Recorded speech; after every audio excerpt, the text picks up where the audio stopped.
Hey, what's up, everybody? It's Charles, and welcome you guys to another episode of the Dreamerspro Show, where we cover everything from sports, hot topics, classic debates, entertainment, and where we give you guys a fresh perspective on things and how we see them. And today, we have an episode that's going to piss a lot of people off, but I got a lot on my chest that I really want to get off, so make sure you guys stick around for this one. Now, I've had to sit back all season long and really observe things. And some of that may seem very strange to you guys because you're like, you guys are producing content 6 days a week. So how can you sit back and have the time to observe things? But really, I've had a chance to really ponder on things and really listen to a lot of the things that, that people are saying. And every time there was some kind of big ranking that came out, whether it was from Bleacher Report or ESPN or whatever list there was, whenever these lists would come out, you would always hear these rankings and you would see that they always had LeBron right next to Jordan. The majority of these lists that came out, a lot of them had LeBron James as the second greatest player of all time. And because of how frantic, the NBA is with sports news, you're always getting highlights, there's always this show, that show, it's really hard to kind of sit back and scrutinize things because they put out these lists and all of a sudden people start giving their opinions on these lists, and before you know it, what these people say just ends up being, the reality. Like, okay, it's number two. One or two people said this, and that's the reality. So I started to actually sit back and cut through the noise, and I started to pay close attention to some of the facts and the results. And the more I researched, the more I realized how much of a big sham this entire thing is. And it's gonna upset a lot of people, but the fact of the matter is this, guys, it's not as close as a lot of people are trying to make it seem. Let me quickly say this. I have LeBron James as the fourth greatest player of all time on my list. Other people find that to be disrespectful. You can kick rocks. That's my list. If you have him number two, I find that to be disrespectful. So call us so we're even. But I want to make something very crystal clear. The distance between number 4 and number 1 on my list is massive. Just because you're ranked at number 4 doesn't mean you're close to number 1 when we're talking about the greatest NBA player of all time. I've realized after doing some research that Michael Jordan has totally annihilated LeBron in every category that matters when we're talking about winning. Let me just give you guys some stats. Michael Jordan, holds the record, as y'all know, for the highest scoring average in NBA history at 30.1 points per game as a career season average. That average is actually higher than Wilt Chamberlain. Whenever we think of Wilt Chamberlain, as Chris Broussard says, he says, Wilt Chamberlain's record is like, Wilt Chamberlain's stats is the autobiography of the NBA, whatever it is.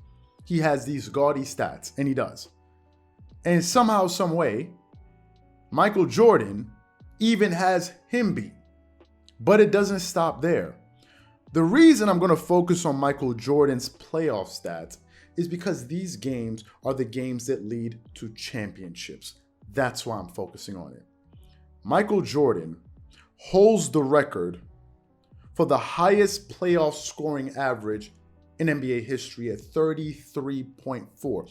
Do you know that there's some players that have not even averaged 33 or 30 points per game in an NBA season, let alone in the playoffs where the games slow down when you're playing better teams because you're playing the 16 best teams in the league. And as the further you go into the playoffs, the better the teams are. Essentially, Jordan was at his best when the competition was the highest.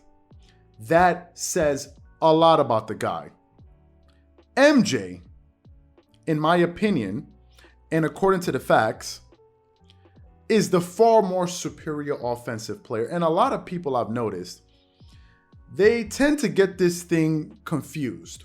When people say that LeBron is a better scorer than MJ, it has absolutely nothing to do with scoring ability. He has more points, but not a higher scoring average. The reason LeBron has more points is for the simple fact that he has played longer, period, end of story. If I got into the NBA and played for 50 years, I would probably, or if let's say, I don't know, if some dude averaging 20 points per game played in the NBA for 30 years, he would have the most points of all time. It doesn't make him better than Michael Jordan when it comes to scoring. But I want to draw a quick comparison here. When people say, well, it's clearly LeBron because LeBron has more points. Michael Jordan is the student that went to college and graduated with a 4.0 in 4 years. LeBron is the guy that took 8 years to get through college and finished with a 3.3 GPA. Yes, LeBron took all of those hours, he spent more hours in class, but who was more impressive? Who actually accomplished more in less time?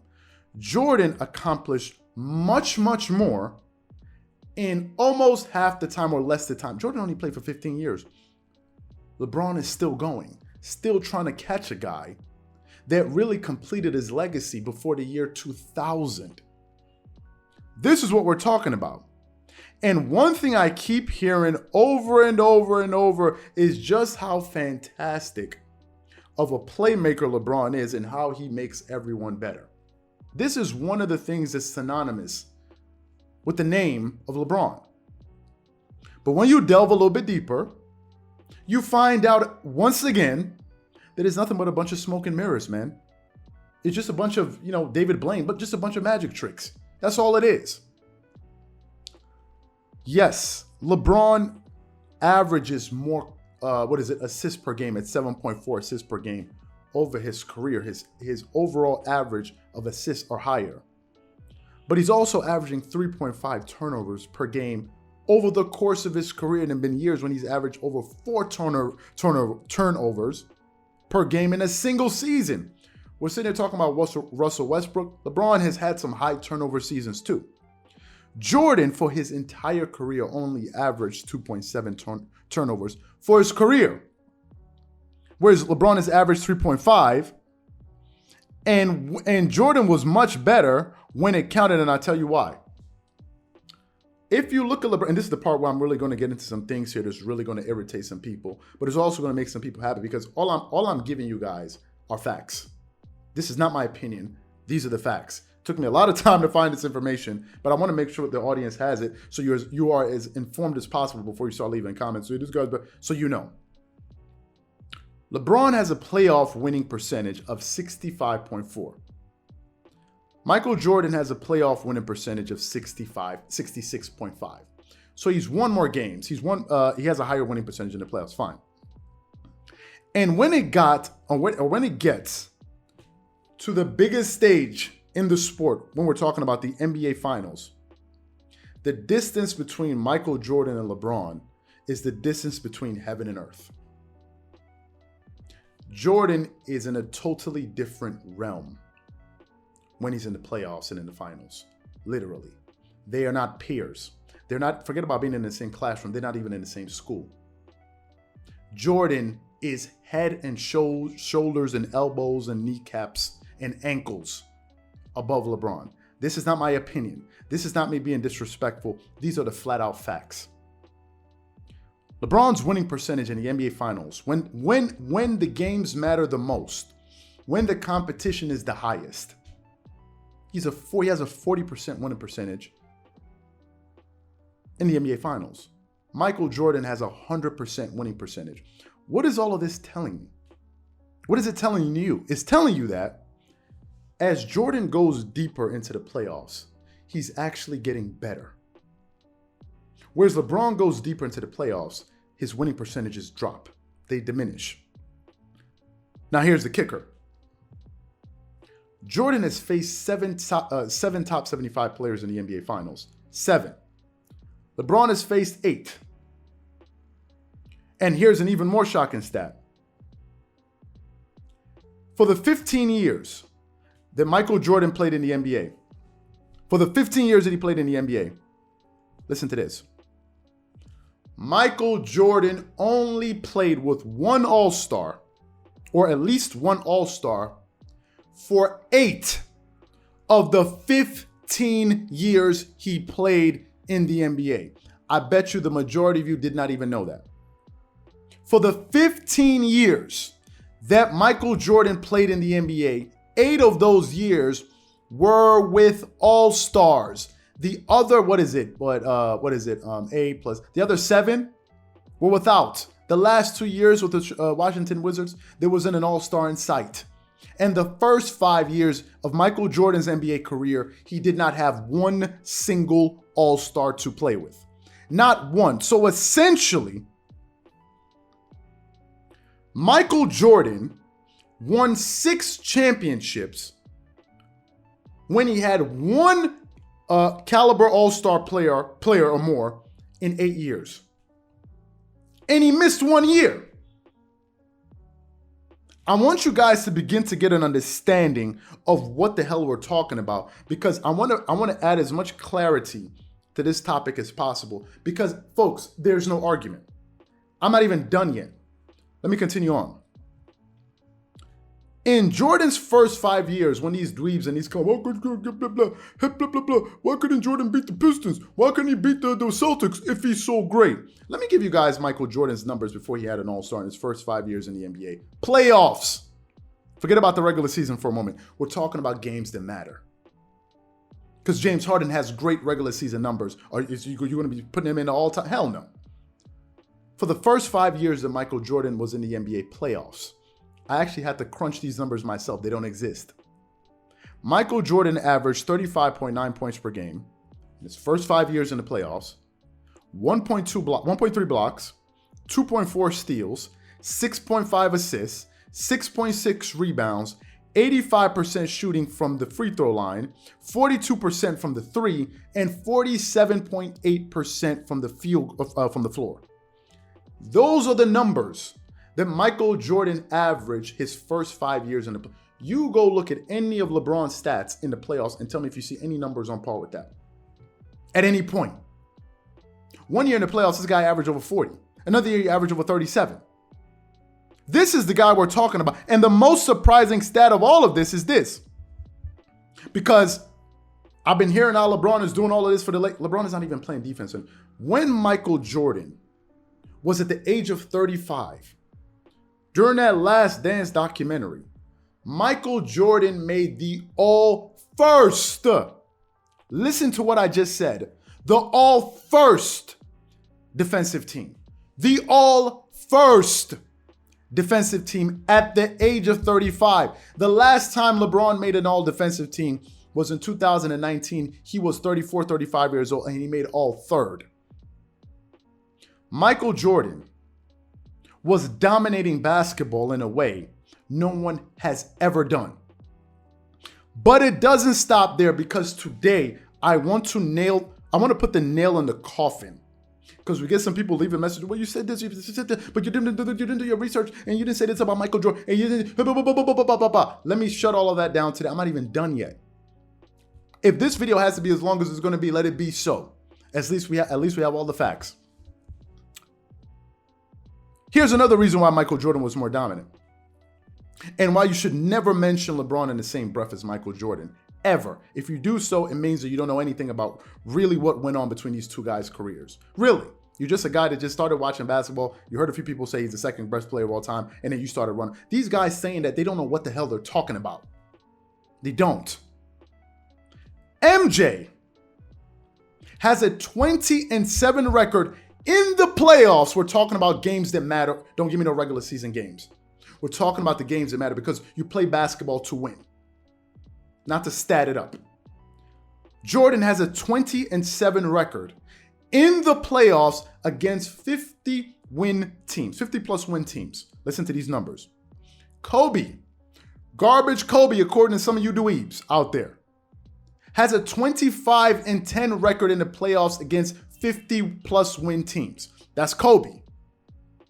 LeBron has a 10-9 record in the playoffs against 50-plus win teams, which speaks to the level of competition he has faced. And the most shocking part about this is he played most of his years in the East, playing weaker teams and basically being 500 against those teams that were top tier.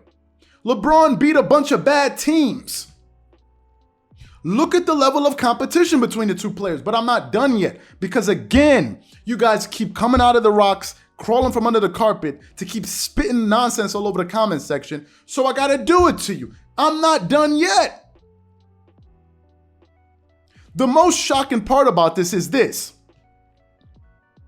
Jordan is 7-2 in the playoffs against 60+ win teams.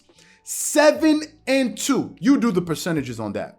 LeBron is 3-4 against 60+ win teams. Essentially, that tells you that Jordan has played tougher competition. Literally, if you can count. If you can do simple arithmetic, you'll be able to understand this. He's 3-7, that's 7. 3-4, that's 7. Jordan is 7-2, that's 9. That's 9. Jordan has dominated this guy in every imaginable category. At all of them. And in all of this, somehow, some way, some people will find a way to bring out one useless, irrelevant stat to make a point, like Jason Williams talking about some damn illegal defense. These are the heights that these people have to go to make an argument. The entire thing is a joke. LeBron is a spectacular player. He really is. He's a top 5 player of all time. But Jordan is in a completely different realm. There are levels to it. There are differences. There are differences. Kanye is worth what, 10 billion? Ballmer's worth what, 100 billion? Yeah, they're both billionaires, but you can see the clear difference. There's about a $90 billion gap. And that's the gap that exists. It's not close. All of this information I gave you are not my emotions or my feelings. These are the facts. If you guys want to argue the facts. If I'm hating, please, hate on the facts. Tell me where I'm wrong. All of this, what's happening this season, is truly making me understand just how much of a better player Michael Jordan was, and just how laughable it is to say that these two guys are close when they're not. Period. Case closed. Catch you guys on the next episode. Have fun in the comment section. Peace.